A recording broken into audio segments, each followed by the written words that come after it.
Staying calm in the eye of the storm. How do they do it? How does Elon Musk pursue those crazy, crazy things in his life and stay even keeled on stage?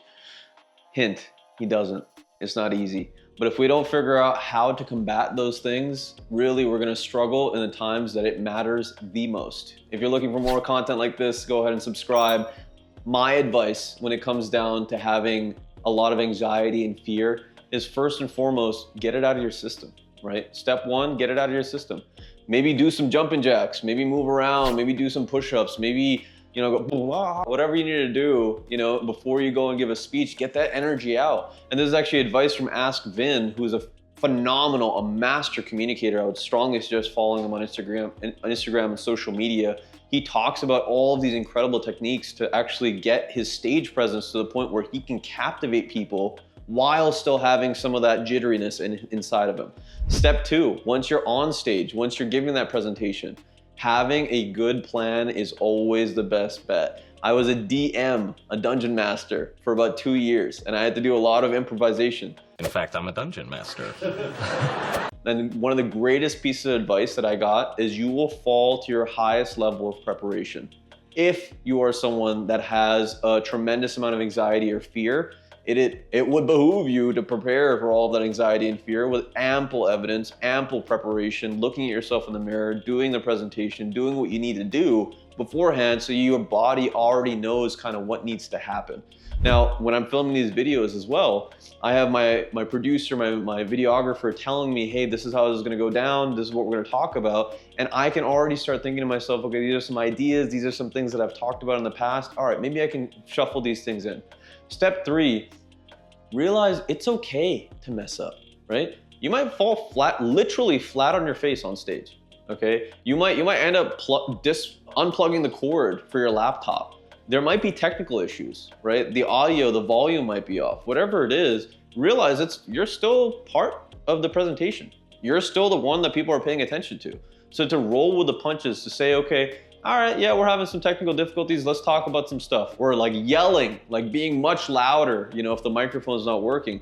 Try your very, very best to kind of roll with that stuff, because that comfort, it shows through in the way that we're presenting, and actually attracts our audience to us as someone that not only knows the subject material that they're talking about, but also is a pretty competent human being. Like they actually know how to deal with these stressful situations. So rolling with the punches when you're up there, step three.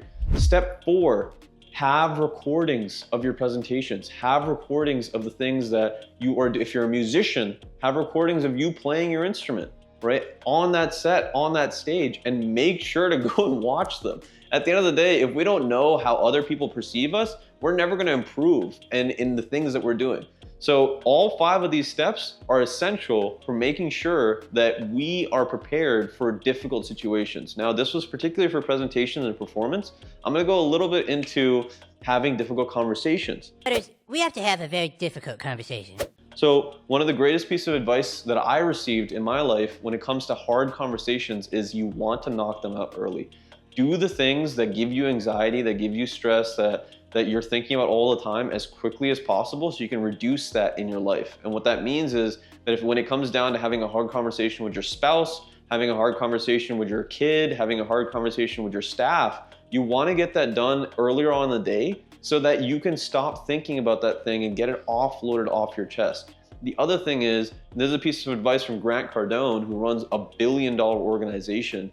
He says that whenever he spots a mistake, whenever he spots someone that did something wrong, he makes sure to go and find who that is. So imagine just a group of people, you're at work, right? Your boss comes in, said, this got fucked up, who did it? Everyone's looking at each other like, I ain't gonna say shit. I don't want to throw that guy under the bus. I don't want to. The boss asking, who did this? Who did this? Right, very seriously. Now everyone's awkward again. How do you think the boss feels about that? You think they feel good about that? No, but they have to do it. Because when they pinpoint who did that, then they have a conversation with them, say, okay, what happened here? Do you need more training, right? Do you know what our operations are? Okay, if all this stuff is good, we don't do this, right? That's a hard conversation to have. But that's something that we need to be able to do as leaders, otherwise everything crumbles around us. Addressing things as they come up is super, super important. If you're not like a confrontational person, what it comes down to is just focusing on the facts, right? What happened? Exactly as it happened, not, how'd you feel about it, not how they feel about it. What happened? What is the training, the solution to this in your perspective? And what does that person need from you to get to that level, right? When we have those conclusions, then we can very easily be like, okay, these are the things that I'll offer you. This is what we're working on in the future. Now, if this is continued, then you have that pent up anger, that aggression, that like, oh my God, just fucking do it right. Like it happens, right? But at the end of the day, that's when it starts getting to the point where you have to, again, have that maybe hard conversation and be like, listen, you're not cut out for this, right? At the end of the day, like I told you 5, 6, 7 times, I tried to give you the resources. You're not cut out for this, right? Those are kind of some of the conversations that you could have as a boss, and it sucks. It's not all the conversations that you have as a boss, but you need to be okay to have that confrontation. That also goes with family members. That goes with, your brothers and sisters. That goes with good friends. Like if someone treats you like shit, you better not roll over and let that happen.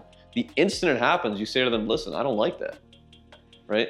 And at the end of the day, when we do this stuff, right, when we start kind of getting comfortable with having those harder conversations, there's a limit to it, right? You don't want to get to a point where you're just always an asshole, right? People want to be around like kind people, especially high performers.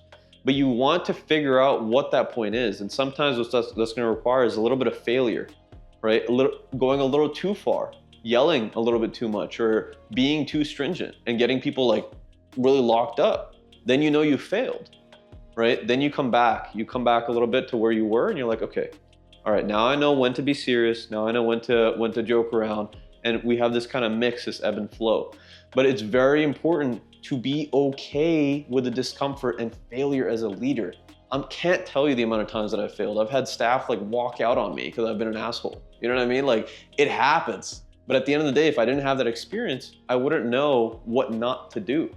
So it's very, very important to be okay with that. The other thing is when it comes to stress in general, like say someone's coming at you and you're kind of like not ready for it, understand. And this is a line that I remember all the time from a Jay-Z song. I ain't looking at you, scrapper, I'm looking past you, okay? I ain't looking at you, scrapper, I'm looking past you, okay? So there's a level that we hold ourselves in our lives, right? There's a moral level, a character level that we hold ourselves at. Our job is not to bring our level down to adapt to people that aren't there. Our job is to bring those people up to us. That's what it means to be a leader. And it might sound like a cocky thing, like a narcissistic thing, sure. But when you know that you've put in the work, when you know that you've developed yourself to a point, and that's also a massive part of being ready for these instances, is constantly preparing for them because they're going to come up. You know that this is a level that you want people to associate with you at. They're gonna be there or they're not gonna be around, period, right? That's called self-respect because you're putting in the work. You're doing the reps daily to get to that point. So big piece of advice, take it slow, okay? Learn the things that you need to learn. Expect to fail when it comes to figuring out how exactly to maneuver these difficult situations. And frankly, look forward to them. For God's sake, look forward to those situations that you're out of your comfort zone.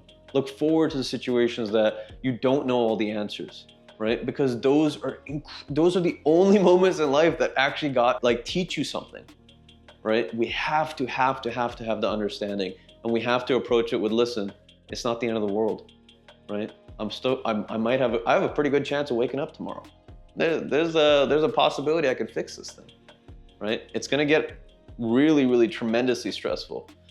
When it gets really, really stressful, my piece of advice is to find the void. This is actually a concept that I took out of The Wheel of Time, a book series that I read a long time ago. Really, really beautiful book. The void is when the entire world around you is like, dude, this is overwhelmingly stressful. There's no way to rationalize this. This is not fair. This is just something that's happening to me. And finding that softness, that calm place in your mind, in your soul, in those moments is so, so important for your mental health. Because if we can't get to that void, that center of self in those moments, we're going to lash out in the wrong way. We're going to make the wrong move. And so having that peace and that calm available to you comes down to understanding meditation, breathing techniques, sure, but really having faith that regardless of what happens in life, you'll be okay. This too shall pass, my friend. Actualize your potential catalyst. This world needs you. Take care of yourself. If you want more advice on this, throw some comments down below or join the Turabify Network and get this into your feed. Take care.